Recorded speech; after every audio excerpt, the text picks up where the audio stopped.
of that sort of George Bush, have a beer with him. This war is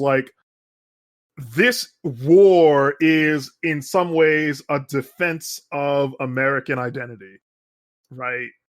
It's like, the libs are trying to take away this and that and the other, but I'll tell you what those libs can't stop you from doing. When push comes to shove, they need men like you. Frankly, they need white men like you, although Rush would die before he ever said that. But ultimately, that was implicitly what he was telling his supporters. They need people like you on that gate. You are the silent one of the night. You're the people who make this country work because you drive the trucks and you load all the wagons. And when we're under attack, you're the ones that go overseas with a gun and you shoot the shit out of Saddam Hussein. Yeah, out of the bad guys, right? Yeah. And I think that is an incredibly bad mindset. Rush Limbaugh was never intellectual, to put it.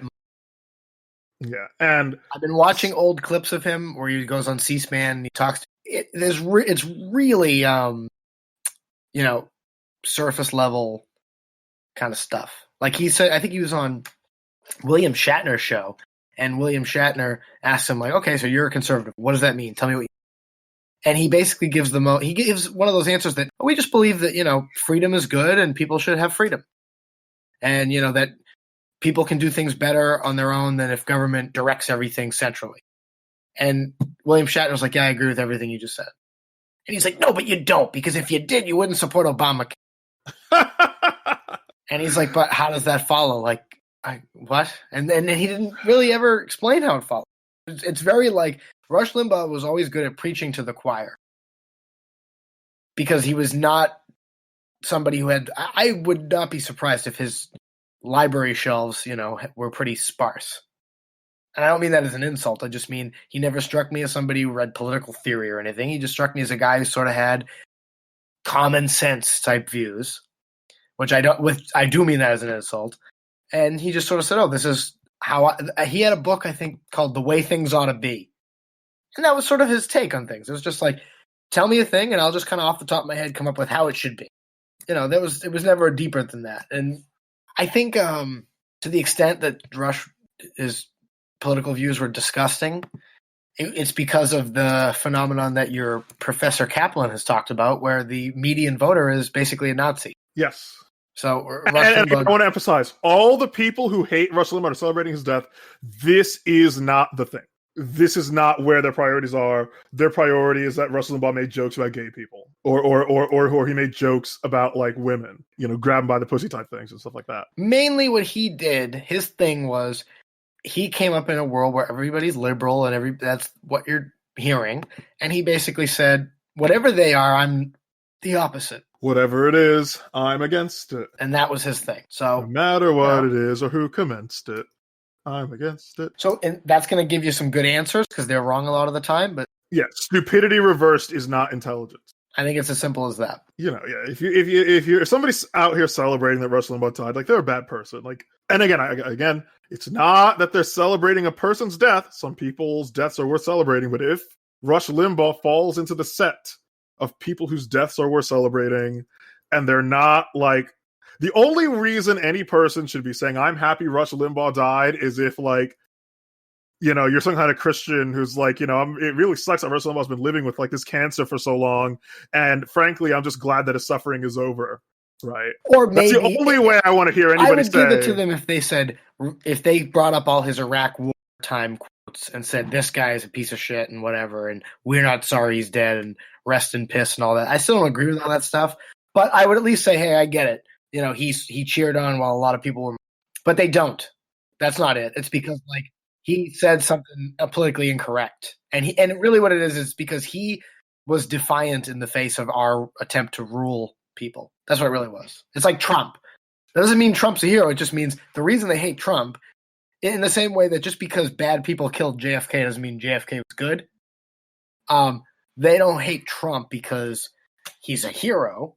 They just hate Trump because he does not submit to them, and he mocks them and makes a show of not submitting to them. And it was the same thing with Rush. Yeah, here's a test we can easily apply to show why this test, like why even that doesn't happen. Okay, so we know that Rush Limbaugh made a lot of jokes about gay people and apparently made some jokes about AIDS. What? Okay. If we know that Rush is a homophobe, and I'm not going to let's assume that he's a homophobe. Probably was. Old man for generation. Sure, fine. And we know that he was a supporter of the Iraq War. Do you think if Justin Raimondo were alive, he would be celebrating Rush Limbaugh's death? What would Justin Raimondo, right, be writing right now about Rush Limbaugh's death? I think we could pretty well. He would say, kind of close to what I'm saying. Rush Limbaugh did this he damaged the conservative movement with this war stuff, but he would say, fuck all the libs that are celebrating that he died. He's worth more than any of you. I think that's a reasonable assumption. Yeah. All right, we can rest in peace, Rush. Yes, so rest in peace, Rush. You did a lot of bad things that made me very upset. Don't we all at the end of the day, Marcel? I'm reminded of God, remember when Raimondo died and Jeffrey Tucker was like, rip to Justin, who had a lot of traits that some find toxic. I hope he's at peace now.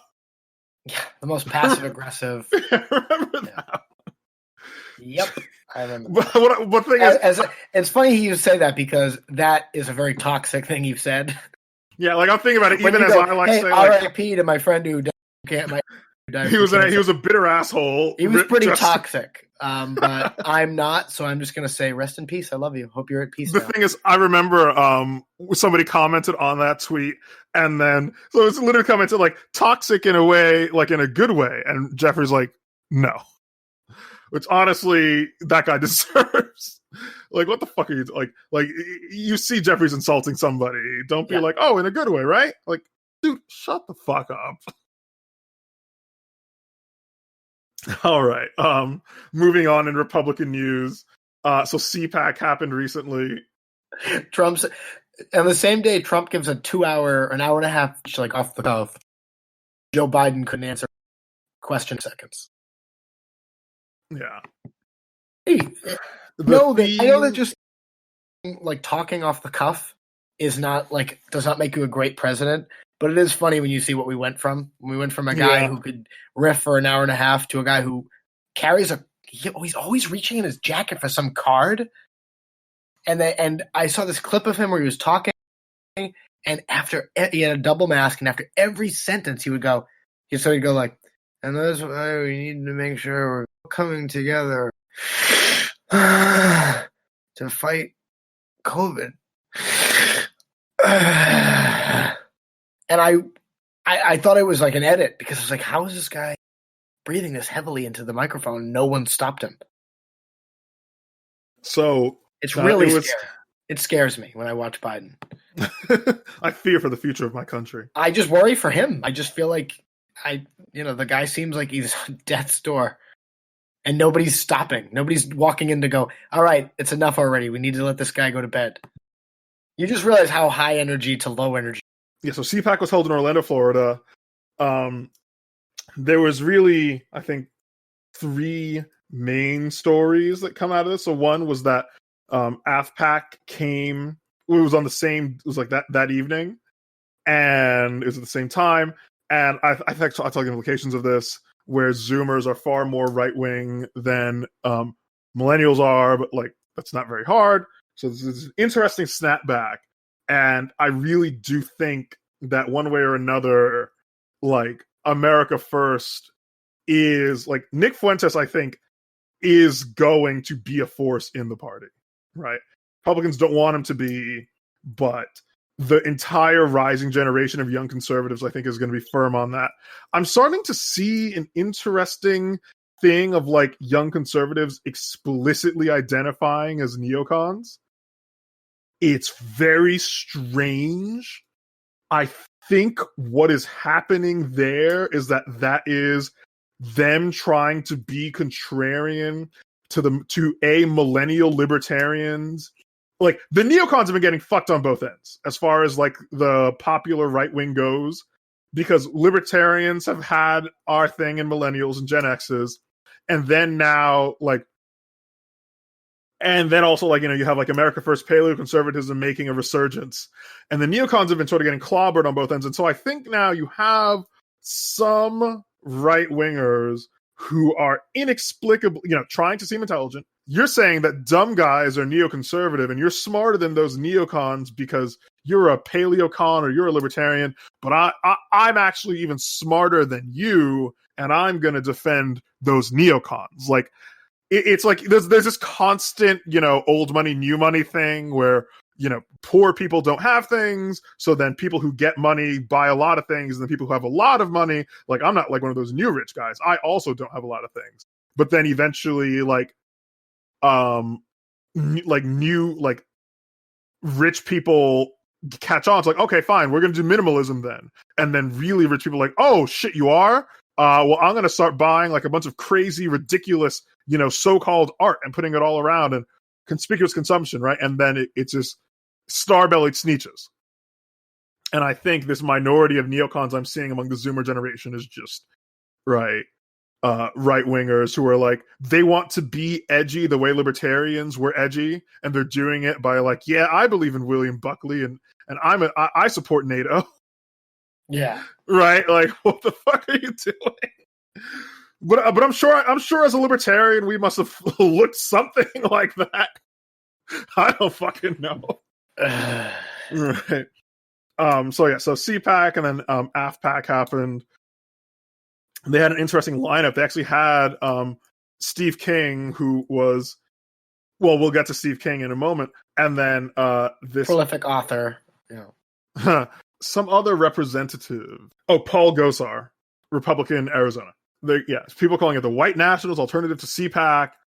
Arizona Central says, why are no Republicans condemning Representative Paul Gosar for cozying up to white nationalists? Which is just interesting because, that means that in the future we're going to see. I would have really hoped for it to be the libertarian moment. Apparently, it's it's wrong to call these people paleoconservatives. I don't know if I've talked about this here, but paleoconservatism is the politics of northern industrialists. Like, paleoconservatism is, we want tariffs for we, but also like free trade internally.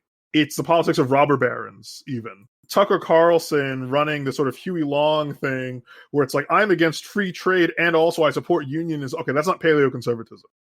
Paleoconservatism is not about supporting unions and shit, or minimum wages, or OSHA, right? Paleoconservatism is about, like, I want to get rid of all these terrible job-killing regulations. Also, I want to stop British people from selling, or Japanese people, or whoever, from selling their cars and such. Do you see? I have no interest in CPAC, honestly, and the surrounding issues. Okay, then let me just breeze through. So there was that. Donald Trump spoke. Young Pharaoh. So have you heard of Young Pharaoh? I've heard of Old Pharaoh. There's a curious demographic that conservatives are trying to pick up. Black people, like Pan-African nationalists. Oh, gosh. Like, Maj Tour is not a Hotep, although his name kind of imply, like, Maj Tour is not a normal name for African Americans. So the Mises Institute, not Mises Institute per se. So the Mises Institute has Eric July and Maj Tour, kind of. And then Hotep Jesus, he first got famous like 2 years ago, I remember, because he was after Starbucks had that the Starbucks employees had called the cops on these two black guys who were waiting for a job interview, and then they had to do all this diversity training, and then Hotep Jesus, he did a video where he walked into Starbucks he said, Starbucks says that black people get free coffee as reparations, and then the whites did it, and then when he got the free coffee, he walked out. Look at these dumb white people, right, doing their white guilt thing. As he would say, liberals. Right. And then he also is active in, like, sort of red pill manosphere circles, right? And so now he's been kind of picked up by, like, a certain kind of libertarian. Michael Malice. Yes, exactly. Michael Malice types. And so Republicans were like, hey, we want one of those too. Where's our token? You libertarian, between Michael Malice, Libertarian Party, Mises Caucus, and Tom Woods, like, you've, like, cornered the market on right-wing black people, right? Because you got Eric July, you got Maj, you got and then the